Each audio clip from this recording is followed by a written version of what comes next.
Hello everyone, if this is your first time on my channel, I'm Mina, and today I'm super excited to share with you one of the most incredible books I've ever read, Atomic Habits by James Clear. This book has completely transformed the way I think about habits, personal growth, and achieving goals. Actually, in this video, we are not just going to summarize the book. So what? We're going to dive deep into the key concepts and I'll be sharing my own reflections. Yes, I'll be covering everything from the importance of small habits to the power of changing your identity. If you're ready, let's get started. First, let's talk about one of the biggest ideas in the book, the power of small habits. Now, this is a game changer because we often think we need to make huge changes in our lives to see progress. But James Clear emphasizes that it's the small habits, the little actions we do every day that compounds over time and lead to big results. For example, I used to think that in order to read more, I had to set aside an hour or more every day. But when I started with just 10 minutes a day, it felt so much more doable. And do you know what happened? Over time, I've built a consistent reading habit and I'm reading more than I ever imagined. It's amazing how just a few minutes a day can turn into something much bigger.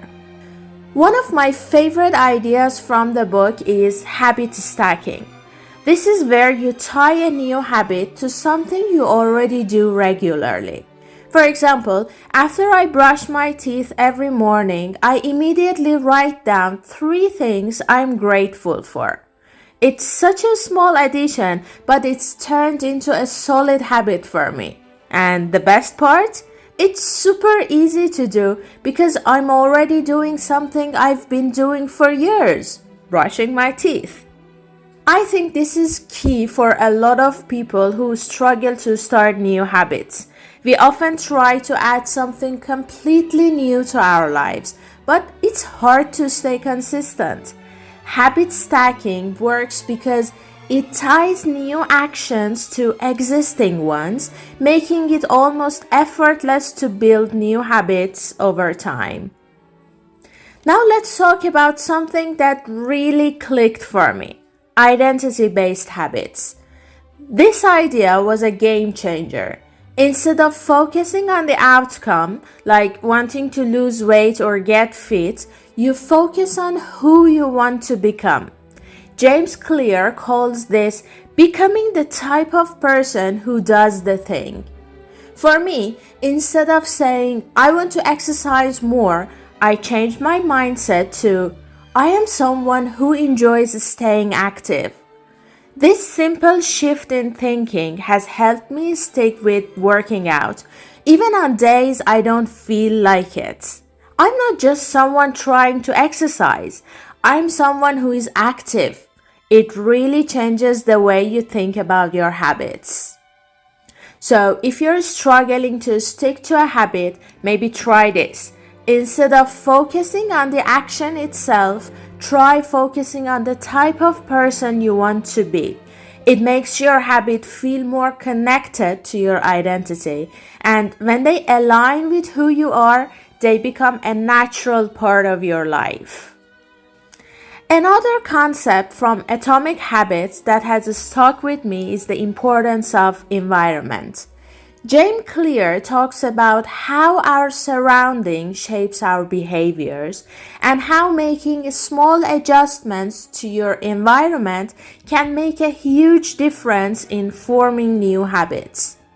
For example, when I started to eat healthier, I started by removing junk food from my house.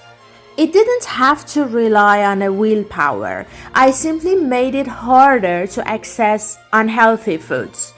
At the same time, I made healthier options more visible and accessible. These small changes made it so much easier to make better choices without thinking about it. And this is something you can apply to any habit. If you want to read more, put your books in a visible place.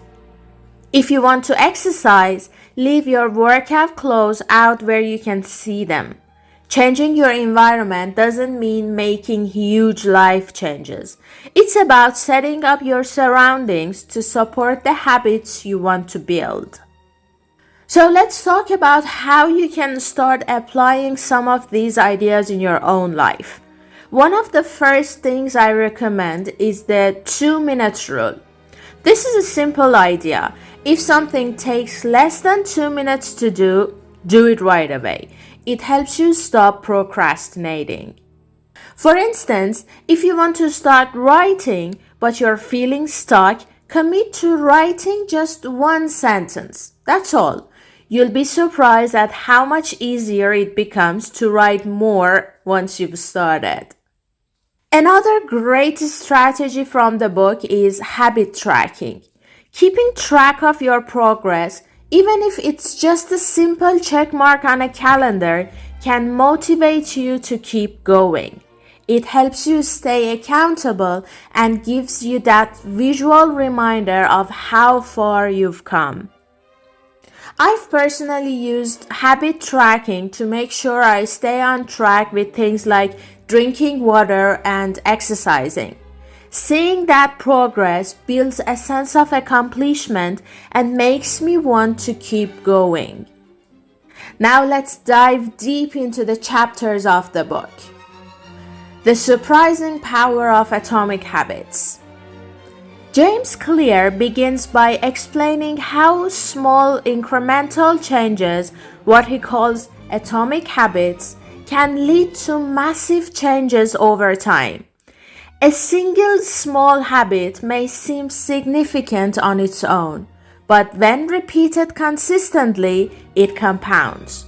For example, if you improve by just 1% every day, you'll end up being 37 times better in a year. Clear shares the story of how he used small, consistent actions to recover from a devastating injury. After a serious accident in high school, Clear had to work his way back to playing baseball. This required not just physical therapy, but also mental changes in how he viewed his abilities and the role of small improvements. His recovery wasn't about big dramatic changes, but consistent small efforts that compounded over time. This concept is fundamental to the rest of the book. Small habits can create incredible results when accumulated. This is why it's important to focus on improving your habits, not just the outcomes you want. How your habits shape your identity and vice versa. One of the most powerful ideas in the book is the connection between habits and identity. Instead of focusing solely on the outcome, for example, I want to lose weight, Clear encourages readers to focus on the identity behind the habit. I am someone who takes care of their body. The key message is identity shapes habits and habits shape identity. Clear uses the example of two people offered a cigarette. One person says, "No thanks, I don't smoke," and the other says, "No thanks, I'm trying to quit." The first person is identifying themselves as a non-smoker, which is a more powerful identity than someone who is trying to quit. This distinction in identity is key to long-term success in habit formation. By changing your habits to align with your identity, you're reinforcing that identity and making your habits stronger. Behavior becomes easier when it's linked to who you believe you are. How to build better habits in 4 simple steps. This chapter introduces the 4 laws of behavior change, which form the framework for creating good habits and breaking bad ones. The 4 laws are: make it obvious, cue; make it attractive, craving; make it easy, response; make it satisfying, reward. Each of these laws can be used to either build a new habit or break an old one. Make it obvious. The cue should be clear and easy to notice. Clear explains the concept of habit stacking, where you link a new habit to an existing one. For example, after I brush my teeth, I'll meditate for 1 minute. Make it attractive. The craving is the desire to perform the behavior. Clear suggests making your new habits more appealing by pairing it with something you enjoy. For example, listening to your favorite podcast while exercising. Make it easy. The response is the actual behavior. The goal here is to reduce friction, so the behavior is as simple as possible. For instance, if you want to read more, leave your book on your pillow so you remember to read before bed. Make it satisfying. The reward is what reinforces the habit. Habits are reinforced when there is immediate satisfaction, such as marking off a habit tracker each day. These 4 laws are simple but incredibly effective when you put into practice. The man who didn't look right. Clear shares a powerful story of a man who ignored a small warning sign from his body. This man had a habit of ignoring minor health issues, and his failure to act on small warning signs ultimately led to severe consequences. This story highlights the importance of noticing and addressing small cues as they compound over time and lead to major results. The main lesson from this story is that habits are often formed by ignoring or overlooking small changes. It's crucial to pay attention to these small cues and take action before they lead to negative outcomes. The best way to start a new habit. In this chapter, Clear talks about how to effectively start a new habit. The key idea is to start small. Instead of trying to create a massive change in your life, begin with something small and easy to do. Clear refers to this as the 2-minute rule. Any habit can be started in 2 minutes or less. The goal is not to complete the full habit right away, but to make it so easy that you can't fail to do it. For example, if your goal is to run a marathon, start by running for just 2 minutes each day. Over time, you'll gradually increase the length of your runs as it becomes a habit. This principle emphasizes that the beginning of a habit is the most important part. If you can make the habit easy to start, you're more likely to continue it. Motivation is overrated. Environment often matters more. Clear emphasizes the importance of your environment in shaping your habits. Often, people think that motivation is what drives behavior, but in reality, your environment has a far greater influence on your habits. For example, if you want to eat healthier, you should keep healthy food visible and easy to access. On the other hand, if you want to stop eating junk food, you should avoid having it in your house. Clear introduces the concept of environment design, where you structure your environment to support the habits you want to build. By making your environment work for you, you make good habits easier and bad habits harder. The secret to self-control. This chapter explores the role of self-control in building habits. Clear argues that self-control is not the key to success in habits. Instead, the best strategy is to design your environment in a way that reduces the temptation to engage in bad habits. If you put your phone in another room while you work, for instance, you're reducing the temptation to check social media. Clear also talks about the importance of reducing friction. If you want to build a habit, make it easy to do. If you want to read more, leave your book on your desk, not on a shelf in another room. By making it easier to start, you're more likely to stick to it. The role of family and friends in shaping your habits. Clear emphasizes the social aspect of habit formation.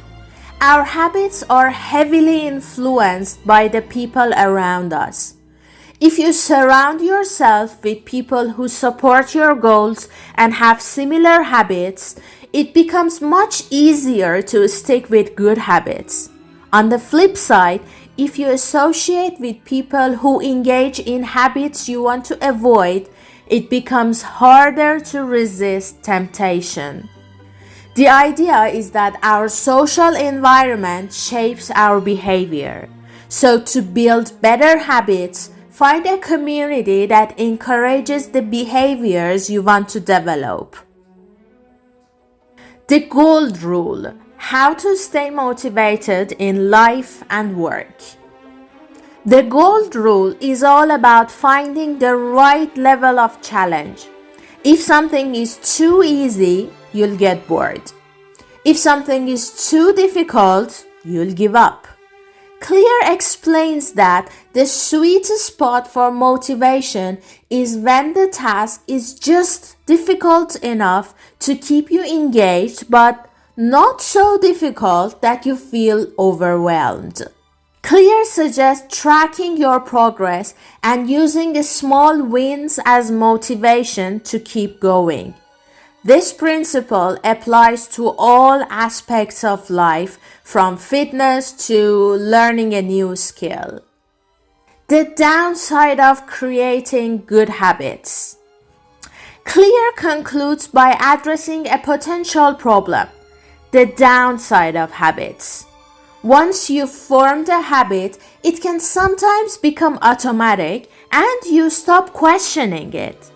This can be good, but it can also mean that you're not optimizing or improving anymore.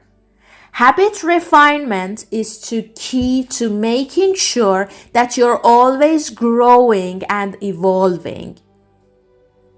For example, if you formed the habit of working out every day, but your workouts aren't progressing, you may need to adjust your routine to ensure you're still challenging yourself. Walk slowly, but never backward. In this chapter, Clear talks about the importance of consistency over time.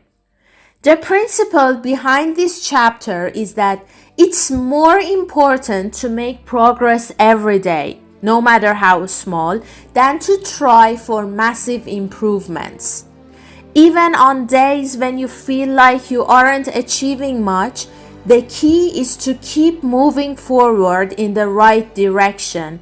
Clear introduces the idea that habits don't need to be perfect. They just need to be done regularly. He tells the story of his own experience with baseball after his injury. He didn't expect to become a star player right away, but by simply continuing to show up and do his best every day, he made incremental improvements that paid off in the long run. This chapter teaches us that small and steady progress is key. It's better to keep going slowly than to quit because progress compounds over time. The law of least effort. The law of least effort is all about making habits as easy as possible. Clear explains that humans tend to follow the path of least resistance. If something is difficult, we are less likely to stick with it. So, to make a habit stick, it's important to remove as much friction as possible. Clear provides examples of how people often give up on their habits because they are too difficult or inconvenient. For instance, if you want to read more, it's better to keep a book on your nightstand ready to be picked up than to hide it in a drawer. Making the habit as easy as possible increases the chances of success. He also introduces the concept of environment design, which is the idea that you should shape your surroundings to make good habits easy and bad habits harder. For example, if you want to eat healthier, you should keep fruits and vegetables in sight while hiding unhealthy snacks in the back of your pantry. How to stop procrastinating by using the 2-minute rule. One of the most effective strategies for building new habits is the 2-minute rule. When you start a new habit, it should take less than 2 minutes to do. The idea is that by starting with a very small version of the habit, you remove the resistance to beginning. For example, if you want to exercise more, the goal for the first day isn't to run a full 5K. It's to put on your workout clothes. If you want to read more, the first step might just be to open your book and read one page. By starting with something that's incredibly small and easy, you reduce the chances of procrastination. The key here is starting, not perfection. Once you begin, the habit becomes easier and you're more likely to continue with it. How to make good habits inevitable and bad habits impossible.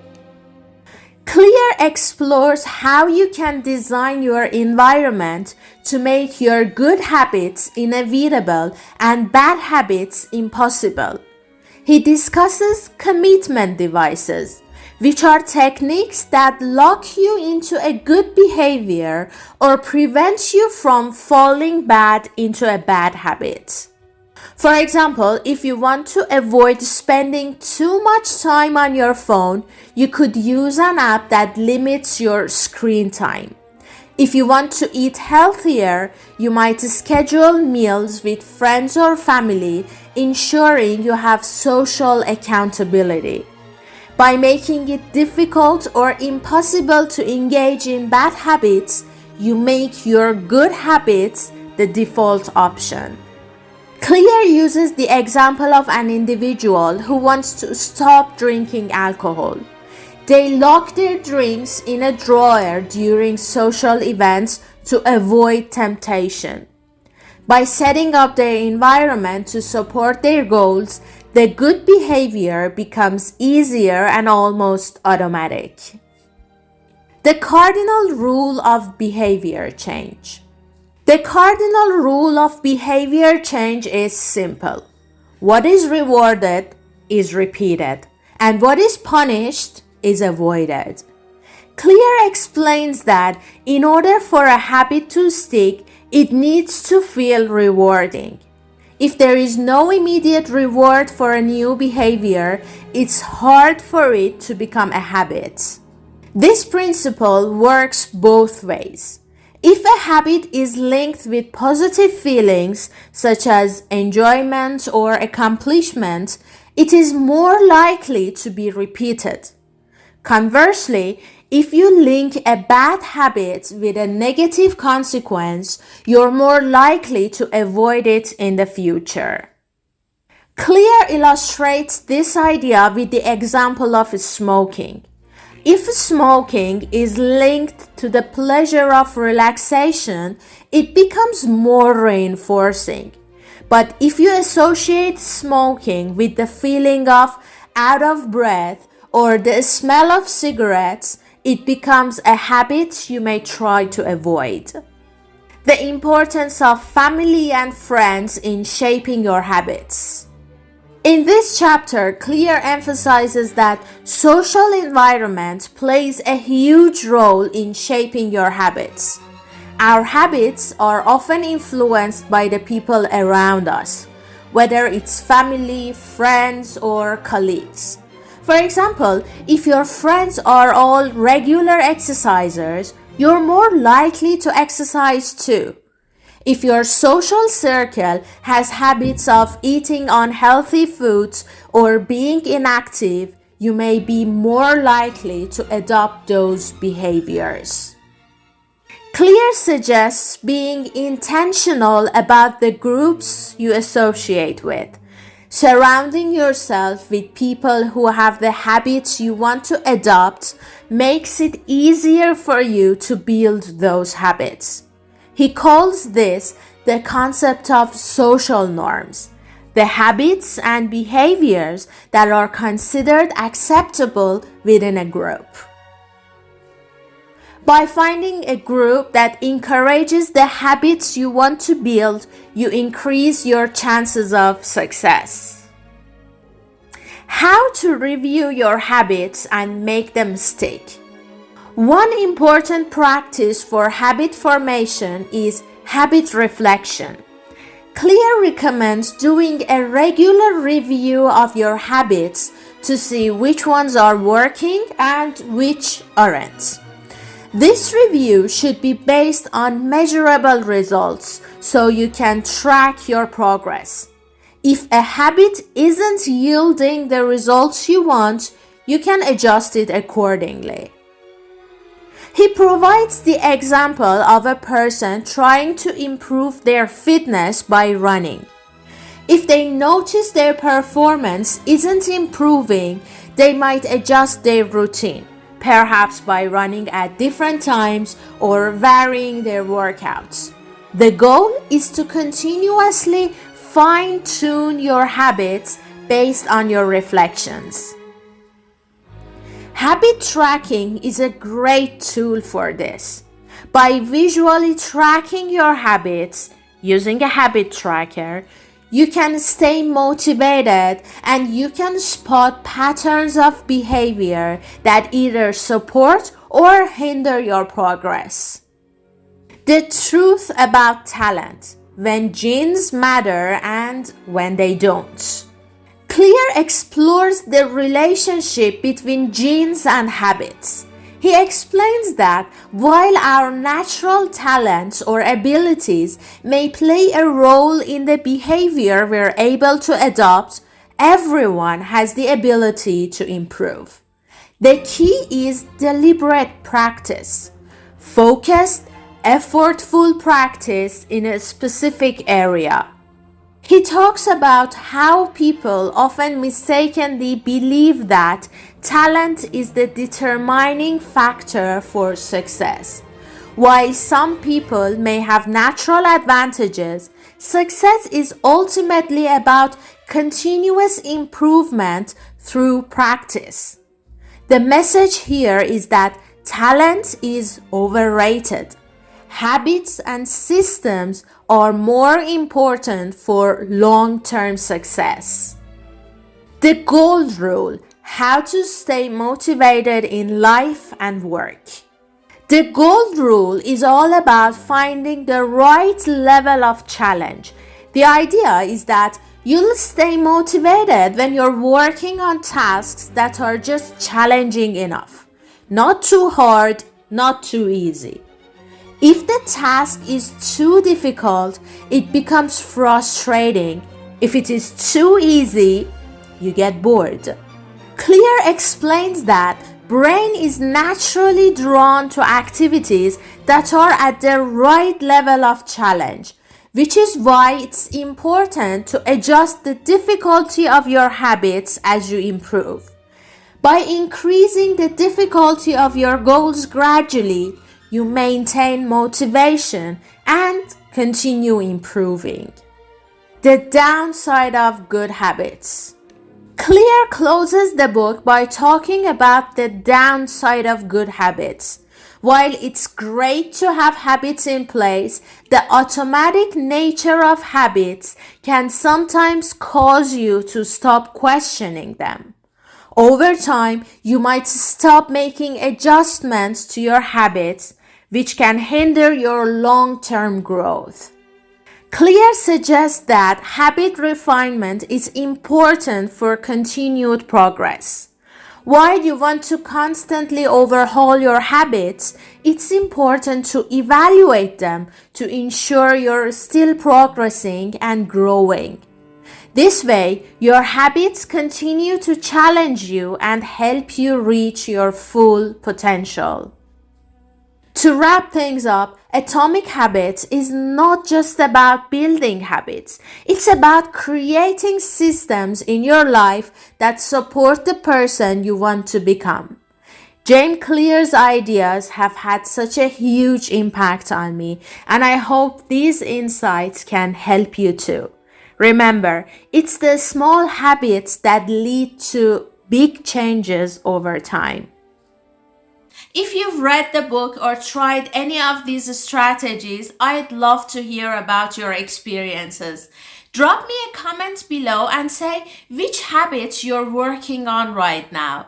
Please give this video a thumbs up, share it with all your friends, subscribe to my channel if you haven't yet. Thank you very much for watching this video. I'll see you in the next one.